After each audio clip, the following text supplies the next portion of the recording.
Thanks for joining us on episode 1402 of the Inspired Stewardship Podcast.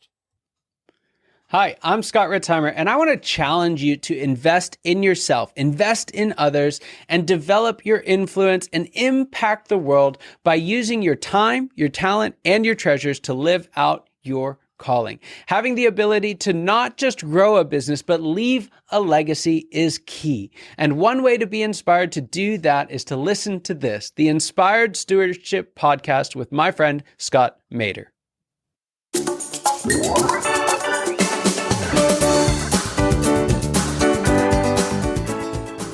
And it's in those points of pain. It's one of those things, and you recognize this. There are events that we go through in life that we would never wish for, right? If I had the opportunity to choose it again, I'd be like, oh, yeah, I don't think I want that. But we would never give them up either.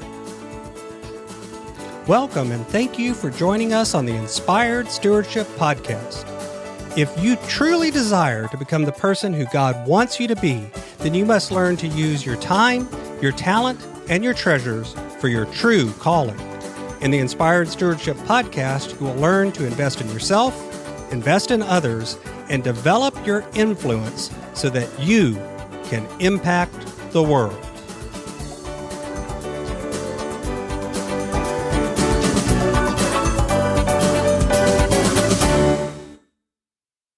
In today's podcast episode, I interview Scott Ritzheimer. I asked Scott about his personal journey that led to him being focused on helping founders grow their businesses. Scott also shares how his faith intersects with his own journey. And I also asked Scott about what founders really need to understand about their own growth. I've got a new book coming out called Inspired Living, Assembling the Puzzle of Your Call by Mastering Your Time, Your Talent, and Your Treasures. You can find out more about it and sign up for getting more information over at inspiredstewardship.com, Inspired Living. That's inspiredstewardship.com, Inspired Living. Scott has helped start nearly 20,000 new businesses and nonprofits, and with his business partner, started and led their multi-million-dollar businesses through an exceptional and extended growth phase over 10 years of double-digit growth, all before he turned 35. He founded Scale Architects to help businesses across the country identify the right growth strategies and find the right guides to get them on the fast track to predictable success and stay there as long as possible. He now travels across the country to speaking to and consulting with founders, CEOs, and their teams to help them not only grow, but scale their businesses and do it all without the hustle. Welcome to the show, Scott.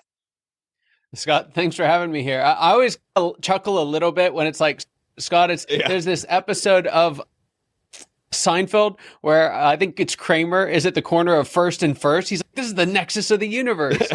And so anytime we get to Scott's, I get this flashback of Kramer, and it's always makes me chuckle.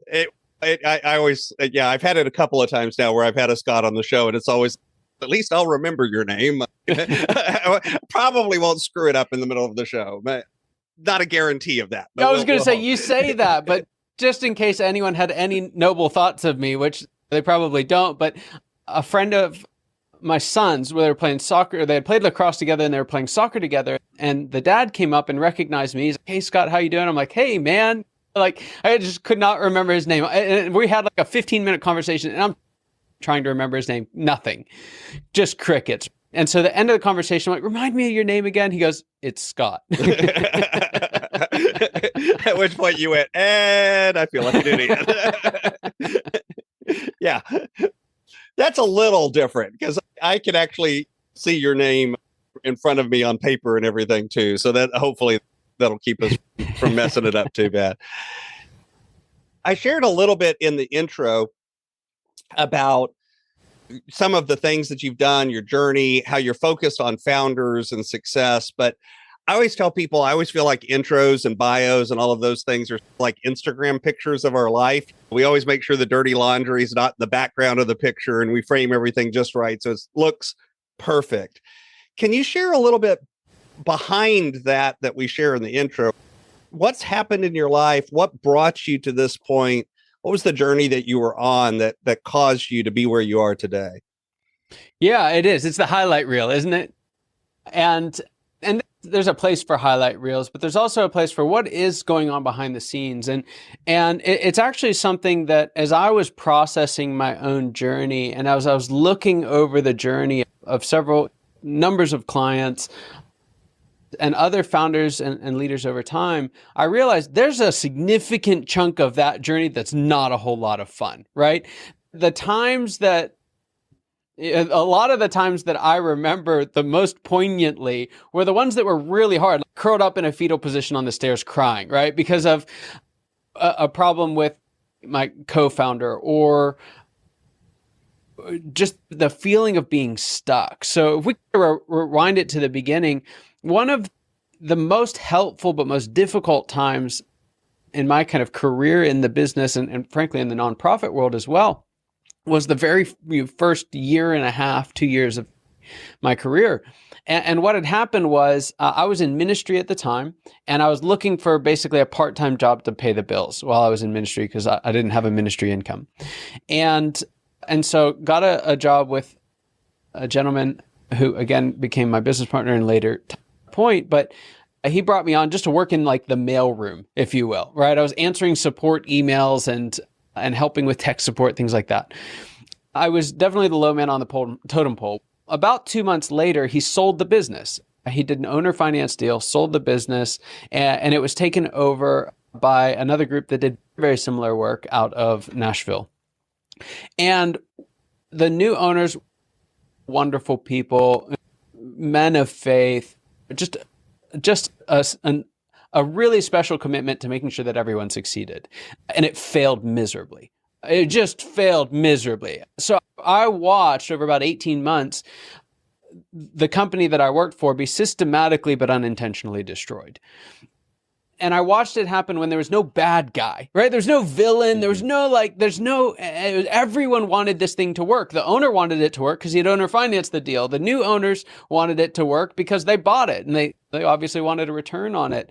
Everyone wanted it to work, and still for some reason it didn't. And just watching it, a year and a half is long and short at the same time, but just watching it die day after day. We went from 13 employees down to 2.5 working from home.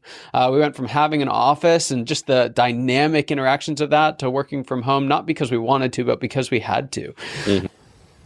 And, even though it wasn't the heart and soul for me, I was still in my ministry, in my business.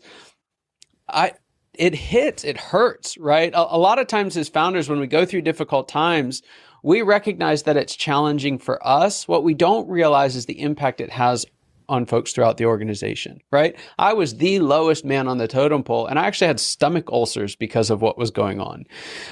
And so I learned more in a year and a half than I did when I actually went back to business school about a decade later.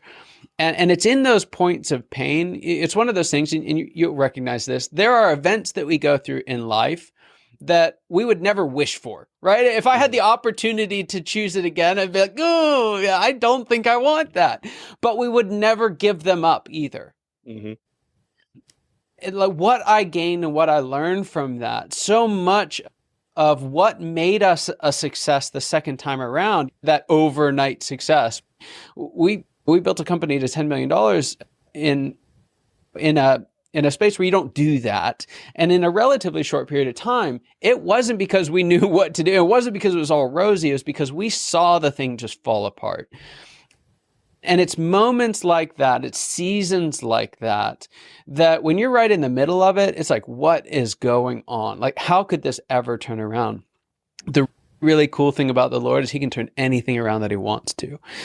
And even when the end of that, you stop the clock, and this was August of 2008, you stop the clock there, and it looks like it's just catastrophic failure. Their existing business was hurting. Our business was about to shut down. Founder was trying to scramble and figure out what he was going to do because payments weren't coming because the thing wasn't working.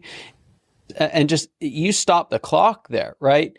And it's just miserable all around. Fortunately, the Lord can take anything and he can turn it around. He can take anything, even when it dies, and build something beautiful out of the ashes. Mm-hmm. Yeah. One of the things that I try to remind people all of the time, and remind myself, quite frankly, is our life is a film strip, not a photograph. And any snapshot of time, whether it's at the peak of the mountain and everything is rosy, or whether it's down in the valley and everything is dark, yeah, those are just photographs. That's a moment in time. Your life continues to move if you do. And now that doesn't mean it always gets better right away, but it means that there's another moment coming down the road. There's a different thing coming down the road. And of course, that's both exciting and terrifying all at the same time. Sure. And when you're in the business world, a founder or owner, or even just somebody who's in leadership in a company, I think it hits us in a different way, because a lot of times there, it's not only you, now you have other people who are on the line as well. And it starts to fall on our shoulders. Can you talk a little bit about that feeling? And you observed it from the outside that time, and then you've lived through it yourself as well, of being that founder, being that leader, that person that steps forward and says, I'm going to do this thing. And that weight that comes from that. Yeah. It's really interesting because, like you said, I have this from really three distinct vantage points. So the first time, outsider, right? Just watching it happen from the front line and really not being able to do a whole lot about it. That was pretty tough. Second time around, because of the nature of how we co-founded, we relaunched this thing. It was still his business, and I was an owner with him. And just with the nature that he was CEO, I was COO, and for probably the first 5 years, I wouldn't have really called myself a founder. I didn't really recognize that. I was just like, we didn't have time to think about that. Let's just get it done. And so there were a number of things and challenges that happened that a lot of founders do. But then the third piece of it was when I stepped into the CEO role. When he stepped out of that role and pursuing other interests, I stepped into that. Wow. It was such a marked change. And I still remember, like, I used to be one of the team, right? And even though I still had relationships with them, many of them were some of my best friends, there was this difference and this distance between me and my team inside the organization. And it put a lot of pressure on me to at first, just to feel like I had to figure everything out, right? There's something more that was needed of me. I had to get my magic 8-ball a little shinier, a little faster, right? And then the second thing that it did was it drove me to start looking outside for help, right? And before that, we had really been like, if we can't figure it out, nobody can. It was this idea of we had created an industry. There wasn't an industry association that mattered to us. There weren't other people that had been down that road in our specific industry. And so I interpreted that in my young, dumb mind as no one's ever done any of this before. And so we just ran by ourselves. And as I stepped in, we started to hit some pretty challenging times just based on the stage we were in as an organization. And I had no context for it. And I felt like if we had looked back, I know how to get to where we are right now. Right? I know what we did to get here. I know it didn't work. I know the map behind me. I have no idea what's in front of me. And I have stepped in it enough times to know that I don't know what's in front of me.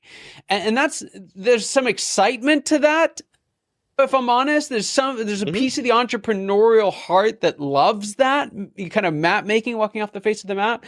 But it gets old. It gets really old, especially when it stops working, right? Especially when your feet keep getting wet. It's not that fun. And so what was happening is we kept going down this strategy or this way of managing my managers or this is whatever it was, and they just didn't work, right? Even the ones that worked in the past didn't work very well. So we hired a couple of coaches and consultants in different areas of expertise to come in and help us out, from marketing to recruiting to just generic coaching. And to be frank with you, I lost more money following the advice of well-intentioned coaches, wonderful people, right? Well-intentioned coaches, than I lost in the whole rest of my time as a founder. They told us to do some things. They confirmed some of the things that we wanted to do and sent us even faster in the wrong direction. And I'm not talking about the fees of coaches. I'm talking about like the $800,000 of sunk costs because we followed a strategy that just was doomed from the outset. And when that happens, right? And a lot of founders will relate to this, because I've found now that a lot of founders have actually had this experience where they've had a bad coach. They've had that desperation of, we need help. They've gotten help and it's not worked. Mm-hmm. And then what's left, and this was really the hardest point for me as a founder, my hardest point in my business career, was when I couldn't figure it out, when the coaches that I hired who's supposed to be really good at this couldn't figure it out. What's left, right? I never felt more isolated than I did in those moments. And we were just sitting there scratching our heads. What do we do now? And fast forward a little bit, happenstance, I came across two gentlemen who have absolutely transformed both my business and my life. The first one was a friend introduced me to a gentleman nearby. He was actually episode 4, I think, on my podcast. His name is Robert Mallon. And he's just the quintessential coach. And I remember the first time I sat down with him, I told him, I said, hey, I know what's behind me. I don't know what's in front of me, and I need someone who can help me do that. And he's, I think I can do that for you. And he did, right? He helped me to start to see and showed me what a good coach looks like. Someone who wasn't trying to push an agenda, someone who wasn't trying to cram me into a tool, right? But someone who could hear where I was and get me thinking differently about where I was going and how I was doing it. And then the second one was, I was listening to a podcast like this. This is why I love doing podcasts, because I always tell folks a podcast genuinely changed my life. And I heard a guy with a funny Irish accent who's now a dear friend and colleague of mine. But he was talking about this idea of business life cycle stages. Now, when I say that phrase, I almost fall asleep right now. But as he was talking about these stages, he just has a way of articulating it that was like, is there a camera in my office? Like, how does he know all of this about my business?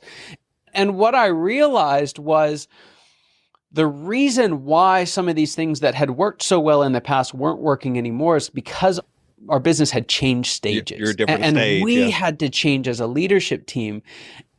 And much like the founder's journey that I help folks through now, there was nothing to demarcate that had happened. It wasn't like we hit a certain dollar amount and so we knew it was going to change, or we hit a certain head count, or it's just this thing that kind of creeps up on you behind the scenes. And if you don't know what to look for, you don't see it coming.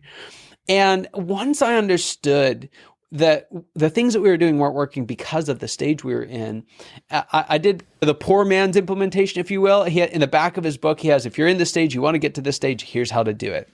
And we took that seriously. We walked through, there were 5 simple but hard to do steps, simple to understand, hard to execute. And we committed to walking through those as a team. We tripled our bottom line in a single year. It grew again by 5 percentage points the next year, and again by 5 percentage points after that, while we were growing our top line as well. So it's just this dramatic transformation. And I finally found that's what coaching and consulting are supposed to do. And it was transformative for me. Yeah, a couple of things that jumped out to me as you were sharing that is, one is actually, and you touched on it right there at the end, there's a difference between a coach and a consultant. And it's not that one is good and the other is bad. That's, to be clear. They're both valuable. They're just different. And often a consultant will call themselves a coach, but they're actually not. They're a consultant. And it's that mislabeling of it that can cause the confusion and the problem, I think, for a lot of us. Because my definition, and it's an oversimplification, as all definitions are, is consultants come in when you have a very specific problem and they have a very specific solution, and their job is to help you implement their solution to your problem. Which is great as long as you can clearly articulate what your problem is and their solution truly matches up with your problem. It's very useful. If I need to run Facebook ads, I don't need somebody asking me about the philosophy of Facebook ads. I just need someone to help me implement Facebook ads. that's what I want to do. But where a coach, like you said, helps you change the mindset or the way you're thinking about it or the way you're viewing things, helps uncover blind spots, often by not giving you a solution, but rather working with you and holding you accountable to doing the things that, like you said, are often simple. At least I can explain it to you simply, but now to implement it is actually very difficult, and you need that accountability, and you need that time, and you need that space to be able to do that. Yeah. And again, both valuable, both good. So please don't at me if you're one or the other. Absolutely. You know? And I couldn't agree more. I think each modality has a greater impact at different stages. I think the number one thing, this is what we did wrong. We had not built the skill of hiring the right people. We had built the skill for hiring the right employees, but we didn't translate that in our mind to understanding what we needed there. And one of the things that I talk with folks a lot, and I actually talk with a lot of coaches when I'm working with them, is you've got to recognize, if you're a consultant, you have to recognize what stage your consulting actually does its best work in. Right. Because what we did was we were taking the strategies of stage 2, which we call fun, and we were trying to do more and more of them in stage 3. But it doesn't work anymore. And when it didn't work, we figured, we must just need to upgrade our strategies from stage 2 to be better versions of those same strategies. Let's do more of it. Help us do that, right? Yeah. And we do this all the time as founders, is we say we want to get to the next level. But when you look at how we try to do that, it's by doing more of what it is at this level. Does that make sense? We start bumping up against these barriers. We intuitively recognize it, but all we know to do is just take the hammer we've been using for the last and just keep beating it instead of picking up a saw. Exactly. Yeah. And so the thing that you have to do, you have to recognize that, yes, the coach has a role in this. The consultant has a role in this. They need to make sure that they're finding the right people at the right stage. But as founders, we also have a responsibility of making sure that we're hiring the people that will get us to where we need to go, as opposed to just reinforcing what we've done in what you've already done. Yeah. I agree wholeheartedly. And we'll talk a little bit more about the founder's journey and what y'all do in a moment. But I want to circle back and touch on something. Earlier you mentioned a couple of times faith, and God can take things and turn them around and that sort of thing. Can you talk a little bit about how your faith journey, because this is what I like to highlight for people, how your faith journey intersected with your business journey and your life journey, because there's usually a feedback between those that's not always obvious. Yeah. I have had to, it was forced on me because the name of this company was Start Church. And so a lot of the organizations we started early on were churches. Then a lot of them were ministries. Then a lot of them were nonprofits. And then a lot of them were businesses, the progression. But because of that, there was a faith component to how we did business and who we did business for. We had to deal with the intersection of faith and work. At least I did, basically my entire career. It was just the environment that we were in. And you get all kinds of stuff, right? You see the underbelly of how churches function. They are people too. Pastors are people too. Churches are organizations. They're just as screwed up as yours and mine. Sometimes even more. Yeah, you see a lot of that. And you have to wrestle through that. Like when you see a pastor, like when you have a pastor cuss you out, like that's a new experience. And is that appropriate? No. Is that a biblical model of pastoring? No, but they're people, right? And we were dealing with them oftentimes in very difficult circumstances. So learning to have grace on that. And one of the things that forces you to do is recognize that they're not independent worlds. We want to do that. We want to separate our pastors from us. We want to put them in this separate world so that we can hold them to a different standard than we hold ourselves. Mm-hmm. And we want to go do our work and not have the pastor or God interfere with that. And then we want to come and give a piece of it back to him. And it just doesn't work this way. And even in that environment, I was still getting it really wrong. So a friend of mine he called me out on this. It was like, it was actually not even a friend. It was the first time we ever sat down and we had a cup of coffee together. And he totally calls me out. Yeah, and he was right. And he said, he drew two boxes, one inside of the other, a teeny little box and then a big box. And he said, listening to you, I hear you saying, this is my life, the big box, and this is God right in the center of it. And what I think God wants you to do is say, this is my life, this little box in the center of it, and this is God, the whole of the outside. And he nailed me, just absolutely nailed me. And that paradigm shift for me of everything that I do is in him, right? There's nothing that is separate from him in terms of whether he has a will and a plan for it. I can separate myself from, I can go out of that. I can push against it. We've seen those stories in the Bible, but so all that to say, that was a big paradigm shift for me. The second aspect of it is this idea of, are you a Christian company or are you a company of Christians? Are you a Christian company or are you a company of Christians? Those are two very different things. And I see this a lot in businesses. They're just wrestling with the tension. Why are we here, right? Are we here to produce great goods, to produce income for our folks and do it? Are we here to be a Christian organization? Now, no organizations are going to go to heaven, right? That doesn't work that way. So there's no such thing as a Christian company, but you have to decide, and neither one is right or wrong. Both can be abused, right? If you're going to go in and you're going to start your meetings with prayer, and then you're going to ream out people during the rest of the meeting, it doesn't work, right? There's something you have to deal with there. It's usually like I always tell, and this happens in churches a lot, where they use prayer as basically holy gossip.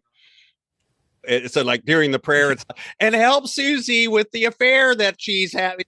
Wait, what?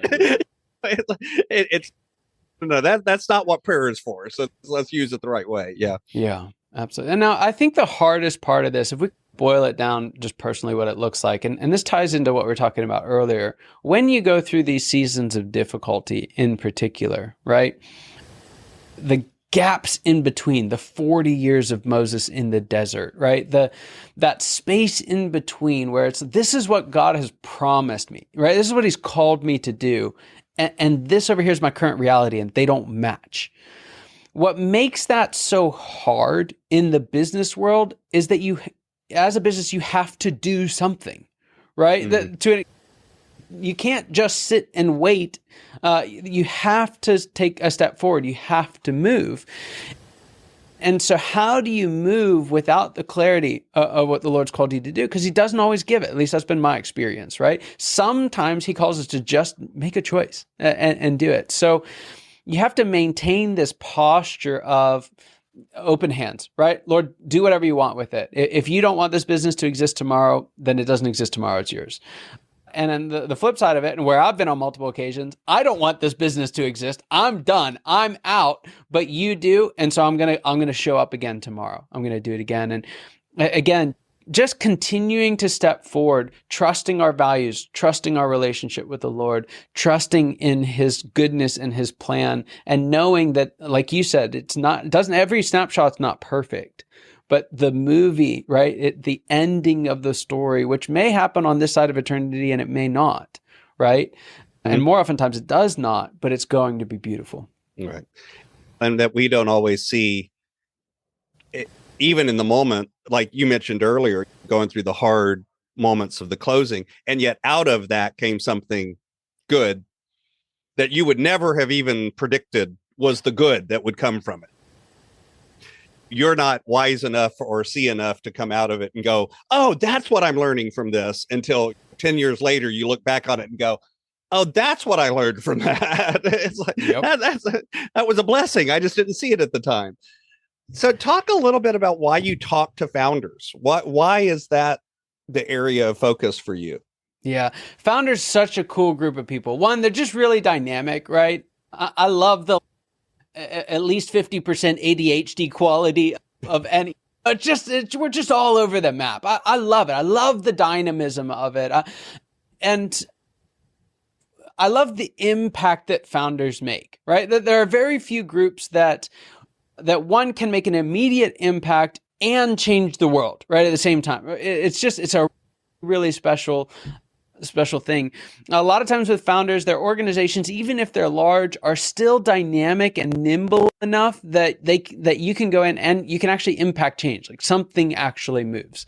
Whereas more mature organizations, there may be 50,000 people in the company, may feel like we can impact 50,000 people, but it's going to take you about 50,000 years to get through all the layers of bureaucracy to get there. So just personally, I love that aspect of it.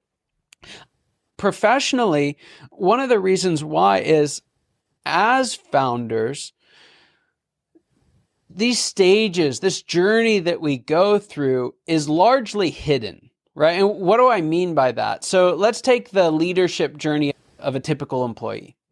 You start the front line right out of college. You do a good job. They promote you to manager. Now, whether they should have done that or not is another conversation, but you get a new title, and with it, there's a new set of challenges, right? I have to start to learn to have success through others. I got to learn to manage others. Managing yourself and managing others are two different skill sets. Your own productivity is no precursor to being able to make others productive. But it makes sense. It's still hard, right? Lots of people struggle with this transition. Lots of them don't even make it, but they have the advantage of a position change to at least say that something has changed, right? They have the advantage of a title change. Hopefully they got the advantage of a little bit of pay to go with it. You take that same transition happens for founders, right? You start off as solopreneur, you start to have success. I got more work than I can do. I'm going to bring in a couple of employees, and somewhere around the point where you've hired a handful of employees, the game shifts, and your primary function isn't just doing your job anymore, right? Your primary function is almost equally split between doing your job, which is harder now because you've got to sell enough to feed everybody, and making sure everyone else does their job. And it's a different skill set. But again, does your title change? Have you ever seen a founder say, I went from solopreneur to manager, right? And celebrate it? Never, right? Have you ever seen a founder who started their company to become a manager of a handful of people? Mm-hmm. No, yeah. Right? It's not what we're trying to do. It's not what we're meant to do. And you have someone who's just not naturally wired or seeking a management role, who, by virtue of their success as that solopreneur, their success early on has been thrust into that role, but there's nothing to indicate that it has changed. And so it makes it really hard to recognize, I do need this new skill set right now. Or even more importantly, I do have to let go of this skill set that I used to use. Right. Or I have to stop spending so much time on A because now B is important. Yeah. And sometimes that's really hard because A turns out to be something that they really, it's the thing that they love so much that got them into it in the first place. Yeah.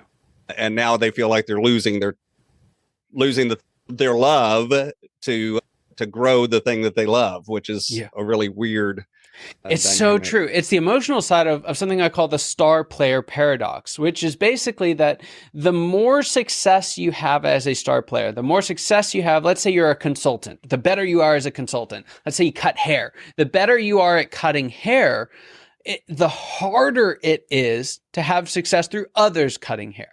Mm-hmm.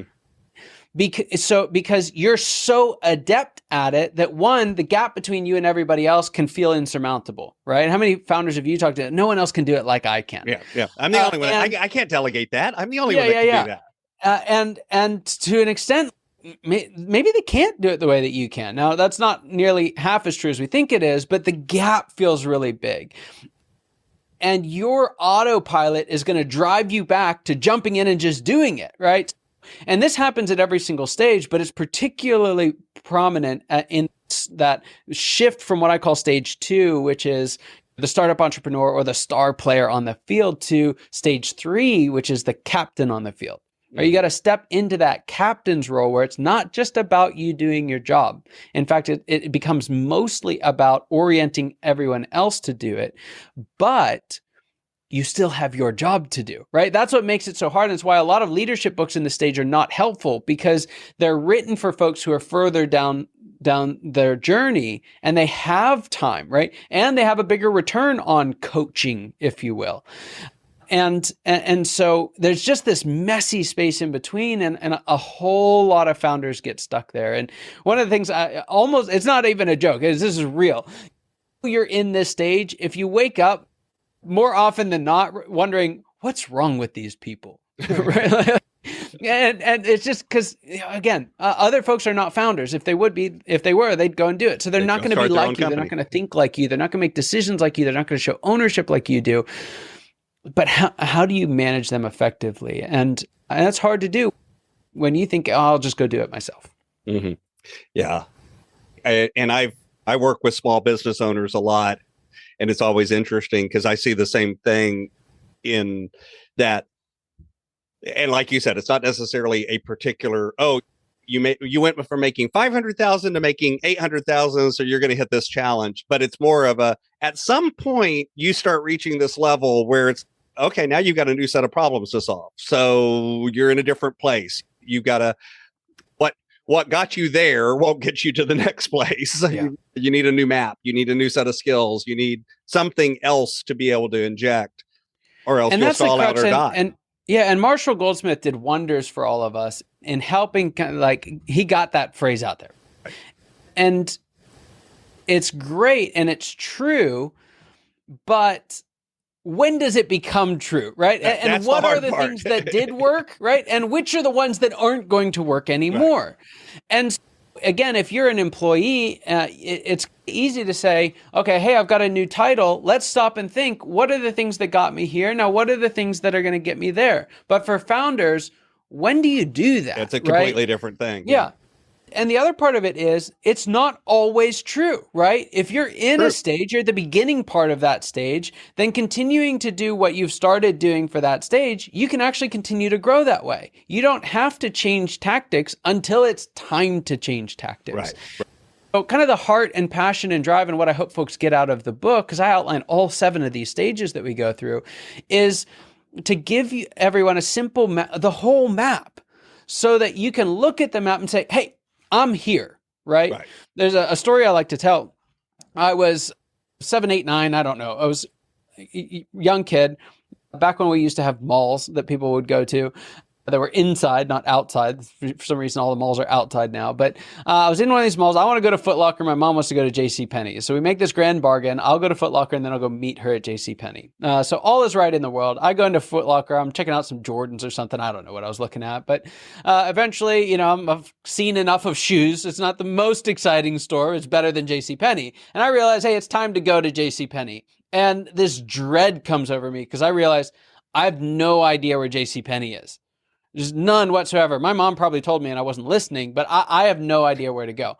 And I'm just looking out around, and you remember those big kind of triangle pylons that they used to have? And on one side of those, there was what? There was a map. Right?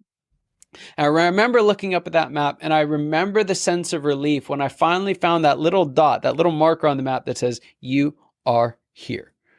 Right? Before you can ever start to think about how you're going to get to where you're going, you have to know where you are right now. Mm-hmm.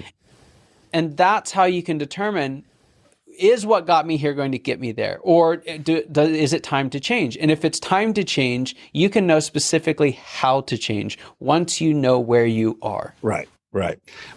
And again, to the point, because you hear a lot out there that says, when you move from $500,000 in revenue to $1 million in revenue, you've hit a transition point. And it's not like that for every industry and every situation.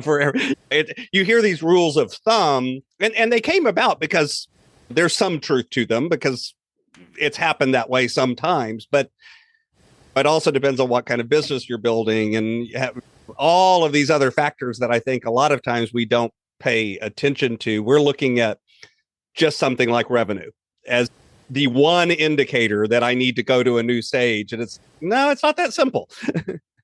No, revenue is a terrible indicator. I mean, I'll go in and work with companies that are doing $100 million, and we will have to solve the same problems of other companies that are making $10 million. Right. And I understand why it's there. It's an easy number to grab hold of. It's a loose proxy to some of the challenges that we're going to have. But It's why we go to so much extent using Les's book, Predictable Success, or my book, The Founder's Evolution. We give folks the ability to diagnose what stage they're in organizationally and individually without having to rely on numbers that change all the time. And so it's just, again, what we're going for in our work is helping teams and individuals to understand this is where we are right now. Right. Once you know where you are, you can then start to trace the path between where you are and where you want to go. Right.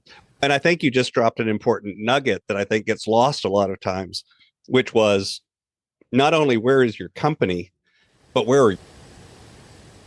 Because as the leader, as the founder, as the person that's putting things, John Maxwell puts it as you're the lid of your business. At some point, your growth limits the growth of your business, and you need to be aware of that and figure out what can I do to build a team, to do other things that remove some of those limitations, and what does that look like, and how do I do it, and what skills do. Whole nother set of questions open up. Absolutely. And that was what I found as I'm working through companies, I'm helping them to transition the organization from one stage to another. I'm seeing some do the work and move, and some do the work and not move. And so, well, how do you explain that? What's going on here? And what I found the factor was, has the founder or the owner or the CEO or the senior pastor, we call them most senior executive, typically for me, it's founders. Mm-hmm. And have they made the changes that they need to make personally? Because if you don't, the rest is window dressing. And it's just going to fall apart. Or at worst, if everyone else changes and you don't, you're setting the thing up to cave in on itself. And that's the fastest way to lose some of your best leaders. Mm-hmm. Yeah. And it's the paradox of being killed by success. And I'm sure you've seen that happen as well. I've seen, yes, a company can close down because of, quote, failures, but I've also seen companies close down because of success, which is ironic and strange, but it does. Yeah. So if you had to share a nugget with the founders out there that are listening, something that they should do, top tip, what would you put as the number one thing that founders really need to do, to hear, to understand, to move forward? Yeah. And we've said this before, but just to make sure that's super clear, I don't think there is one thing, right? The only one thing is that there are at least 7 things, and you've got to know which one to pick. It's a little bit of, by believing that there are different stages, what I'm saying is at each one of those stages, there is a one thing that is most important for that stage. Knowing that, then the one thing becomes figure out what stage you're in so that you can figure out what the one thing for that stage is. Mm-hmm. Once you know what stage you're in, once you know what you need to do, you may find it's not actually as hard as you think, right? Or you may find it's a lot harder than I think. It looks nothing like what it has in the past. And from there, you can say to a coach, hey, I'm trying to get from here to here. Can you help me on that stage of the journey? And you're far more likely to get far better expertise. You're far more likely to find the right coach for the right time than you are by just saying, hey, I need to be better, right? What does that mean? Or I need to get to the next level. What does that really mean as well? Mm-hmm. So I've got a few questions that I like to ask all of my guests. But before I do that, is there anything else about your book, The Founder's Evolution, or the work that you do that you'd like to share with the listener? Yeah, there's one thing, and this really is the most important thing. And that is, once you've found what stage you're in, 2 things happen. One, you get the clarity of this is what I need to do in this stage. But with that clarity comes the clarity of where you aren't right now. And so what happens is it's just foggy. We're just fumbling around and it's just hard to see. Once we get that fog out of the way and you see the next mountain, one of the temptations is to put our joy on hold until we reach that next mountain. And so the most important thing, the thing that I want nobody to miss is that joy is not found in the destination. There is no stage that you're going to reach that's got the corner on joy, right? There is no one stage, because every stage has something behind it. And if you wait until the very last stage, then you've lost pretty much your whole life. Yeah. And you've put joy on hold. So joy is not found in a destination. It's found in the journey. And that sounds wonderful, but it's really hard right now. And even in the hard seasons, there is something very specific. This isn't a soft thing. There's something very specific that can bring you joy in this stage that if I ask you 3, 4, 5 stages later, I wish I had that again, or I wish I had known what I had then. And so in the book, one of the things that I do is highlight at the end of every chapter, I end with, here's the specific thing that you can take joy in right now. Do not miss this. I've seen so many people create so much success, and some of them do it really fast. Some of them do it really slow. And all of them, when they have a moment of sobriety sitting on, the other side of success, they realize it looks just like it used to, right? Organizations don't get better. They get bigger, right? And so what we want to do is say, hey, I know what stage I'm in. Maybe I don't want to be in this stage for long, but I'm not going to sacrifice my joy in the process. Mm-hmm. Yeah, absolutely. So I run things through the brand Inspired Stewardship, and stewardship is one of those things that, like leadership and other words I've discovered over the years, a lot of people hear it and hear different things when they hear it. So when you think of the word stewardship, what does it mean to you? Yeah, stewardship for me is that the parable of the talents is the best one. It's that, hey, whatever we're given, our job is to put it to the best use that we possibly can. My job is to not be given something else, right? My job is to not be given more or less. My job is to take what I've been given and do the absolute best that I can with it unto the Lord, right? And the second piece of it is, this is all His, it's not mine. Now, He takes great care of us. He takes joy in our joy. And so this isn't like a rote, you have to be miserable unto the Lord. There's joy and fullness of joy in His presence. I would say the second part of stewardship is this story is not about me. This company is not about me. My bank account's not about me. It's about what He's doing in my life. So this is my favorite question that I like to ask everybody. Imagine for a moment that I invented this magic machine, and with the machine, I could pluck you from where you are today and transport you into the future, maybe 150, 250 years.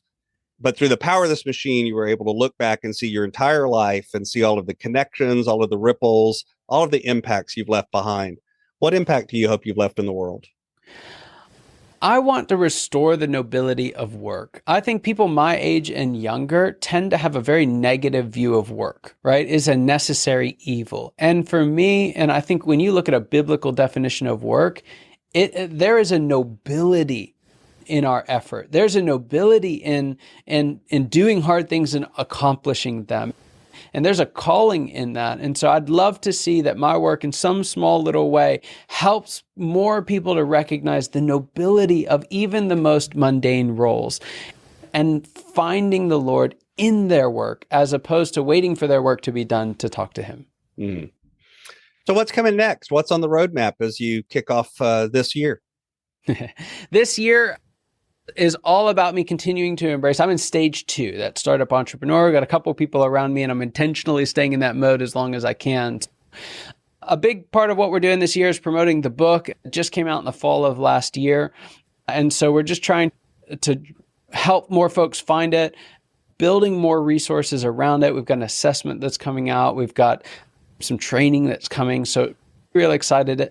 My group of coaches are running with it as well. And it's just neat to see it, out in the world finally. So we want to take that as deep and far as we can and really impact the lives, both of the founders that we serve and the organizations that they lead. So you can find out more about Scott Ritzheimer and Scale Architects, his business, over at scalearchitects.com. Of course, I'll have a link to that over in the show note as well. Scott, is there anything else you'd like to share with the listener? Absolutely. The one thing that I would tell anyone is where do I go next? Either I got to know what stage I'm in, or I just feel stuck. I don't even know how to think about these stages. we made the book free for everyone. And so at scalearchitects.com, you can either click the free book, or there'll be a little pop-up that comes up, anything that you want. But go to that website, click on the free book, and get a copy of it today. The big promise behind the book, just real nuts and bolts practical way, if you read the book, you find out what stage you're in, and you go and look at the tasks that you have coming up in the next 2 weeks, you'll be able to save about 10 hours on things that you don't need to be doing anymore in the stage that you're in. So you spend it's a very short read. And so you spend an hour or so on the read, it'll save you 10 hours in the first week. That's a 10x return on time. It's hard to get anywhere else. So get at scalearchitects.com, and yeah, would love to hear your feedback on it. So once you read it, send me an email. I'd love to hear from you. Awesome. Thanks so much.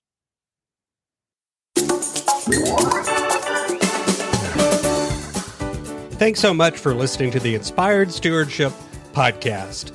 As a subscriber and listener, we challenge you to not just sit back and passively listen, but act on what you've heard and find a way to live your calling. If you enjoyed this episode, please do us a favor. Go over to inspiredstewardship.com/iTunes rate, all one word, iTunes rate. It'll take you through how to leave a rating and review, and how to make sure you're subscribed to the podcast so that you can get every episode as it comes out in your feed. Until next time, invest your time, your talent, and your treasures. Develop your influence and impact the world.